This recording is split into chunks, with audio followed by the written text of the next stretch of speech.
Year 1992. If one were to go back in time and undertake a pest analysis of India, then the entire picture would be painted with nothing but pessimism and gloom. The political situation was grim, with the Gulf War still going on and the Babi Masjid having been demolished. India was experiencing a Hindu growth rate of sub 2%, compounded by a staggeringly high consumer inflation of about 20% and foreign reserves just enough to meet not more than 2 weeks of imports. Crime rate was mounting and the stock markets had nosedived because of the Harshad Mehta scam, and the only source of technology or the only source of information back then was the ubiquitous Doordarshan. It was then that India undertook its economic reforms, and the very byproduct of those reforms was India's first, or the country's first TV broadcasting company, a hallmark of privatized and liberalized India, a company that had the vision to start something absolutely new even in those testing times. Zee Entertainment Enterprises Limited, a company that has grown its wings or spread its wings not just nationally but internationally too, across different continents, as you can see here on the world map, thus bearing testimony to its new founded motto, "The world is my family." Here we can see the channel portfolio of Zee, which cuts across more than 6 channel genres, about 35 domestic channels and about 30 international beats. Now my friend will take over from here. Now let us look at the Zee's revenue model first. Zee basically gets its revenue from 3 sources: subscription, advertisement and sale of content. If we look at the graph over here, we can see 43% of Zee's revenue comes from subscription alone. 54% of the remaining comes from advertisement and a mere 3% comes from other content. If we talk about the graph, we can see that the revenues of Zee in terms of subscription have been constantly growing to the rate of 38% in 2013 as compared to the industry average of only 16%. If we also look at the advertisement section of the revenue, Zee gets its revenues basically, mainly 70% of its revenues come from FMCG, telecom and the auto sectors. We can see that there is slight inconsistency in the growth in the year 2011 and 12, but that has been because of the lack of acquisition of content in that particular year. After this, let us now look at the corporate governance that Zee experiences. It tells us about the internal processes and ethics in the corporate governance. As we can see on the slide, Zee follows almost all the particulars which are required for corporate governance purposes. According to our rankings, Zee stands second in terms of CSR spending. Another point to be noted is that Zee has also won the Rolta Award for the past 2 years in sectoral leadership. Let us now have a look at the financials of Zee. Mr. Henry Ford once said that a company that makes nothing but money is not a good business. So let's just have a sneak peek into the key financial outputs of the company.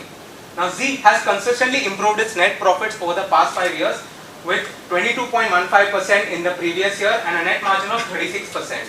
Now, although all the competitors of Zee have better net margins as compared to Zee, it can be seen that it is Zee that has consistently improved its margins year by year and has posted better profits. As far as the EBITDA margins are concerned for operating revenues, it can be seen that Zee has maintained 50 to 60% margins in the past 5 years, and again it has shown consistent growth. Zee has given a return on equity of about 15 to 20% in the past 5 years, which represents a very stable figure, and again it has shown an improving trend. The operating revenues of Zee have again increased year on year, with the revenue per share shooting up to 41.97 in the previous financial year.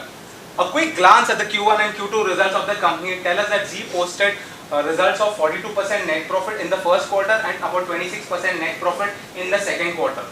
Now, Zee is a company that has absolutely no debt. It has been consistently paying dividend of about 30.17% average in the past 5 years. Sports losses, which were a major cause of concern, have reduced from 1.5 billion in 2012 to 0.9 billion in the year 2013. Company has got very strong financial foreign earnings as compared to its competitors, which has helped it to hedge its position in the foreign market. And also, as far as the equity shareholders are concerned, the most important figure, that is the availability of free cash flows. The free cash flows have improved by about 24% compared to the previous financial year, and it is expected to grow further and further. The company has also set up its own in-house production units, which is helping it to reduce its operating costs. The next part will be taken over from Anand.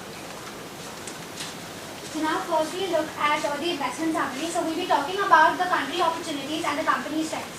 Looking at the country opportunities, first point comes is digitization. Digitization is one of the most important factors affecting this industry because it is going to reduce the carriage fees and also reduce under-subscription. As of now, 25% or less than 25% of the total TV household subscription is under-reported, because of which the subscription revenues are less. But after digitization, the subscription revenues are going to increase.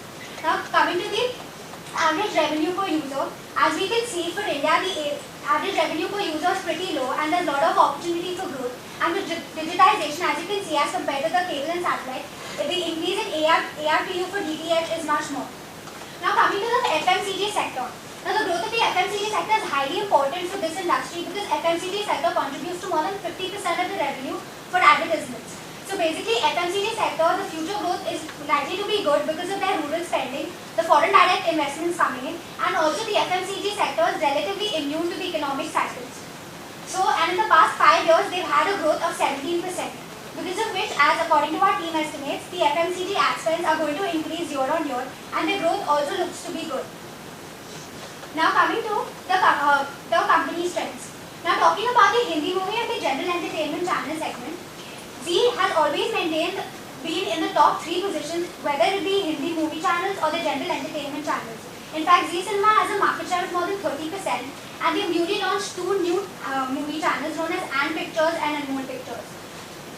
Now as you can see, when you compare Zee to the different channels like Star Plus, Colors, Life OK, the green line shows Zee TV, which shows that in all the weeks from 28 to 39, it's been in the top 3. Now coming to the regional penetration of Zee. Now Zee has been in most of the regional languages, like you can see Marathi, Telugu, Kannada, and its market share is in double digits, showing that it's also remained its position in the top 3 even in the regional market. And the regional market is really important because it attracts 70% of the audience.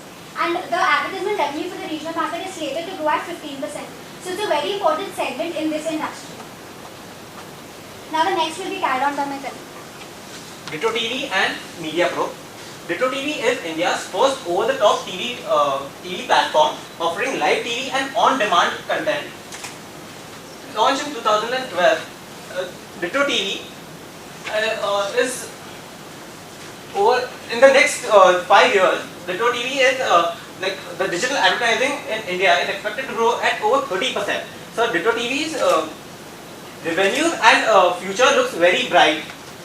GB Media Pro. Media Pro is a joint venture between Zee Turner and Star Media Services. It's a bouquet of 68 channels which will increase the bargaining power of both the channels, further resulting in lower carriage costs and less underreporting, which will eventually result in higher subscription revenue of both the companies. Now let's look at the performance. Let's compare the performance of Zee with Nifty, average market performance. As you can see from the data given on this slide, Zee has performed better than Nifty consistently over the last 3 years, may it be the Sortino ratio, Sharpe ratio, or the actual return. Now the next part will be taken over by As far as valuation is concerned, we've used a combination of FCFE, which reflects the intrinsic value of the company, and P multiple, which takes into account market as well as behavioral factors. So as far as assumptions is concerned, as far as cost of equity is concerned, we've used the APD model or the multi-factor model, wherein we've used 2 factors. One, the returns on the larger index Sensex, and second, the returns on media and entertainment index that we've constructed by ourselves. And thus we map the returns on Zee stock against the returns of these 2 indices so as to obtain a final cost of equity of 12.1%. We've also assumed a GDP growth rate of 5% for FY14 and 6.8% going forward based on probably weighted average of last 20 quarters. As for subscription revenue is concerned, we've taken a conservative estimate of year 2020 as the date for complete digitization in India. And thus we've extrapolated subscription numbers based on growth in CPI or consumer price index, growth in TV households in country, and growth in private final consumption expenditure. Thus we've arrived at an average valuation of 299.04. Even on 365-day Monte Carlo simulation lends an average value of about 305 to 310, which closely aligns with the intrinsic value that we've obtained. Even doing a sensitivity analysis too with respect to terminal growth as well as P multiple, we obtain a minimum assured return of 10% on the stock and maximum up to 50%.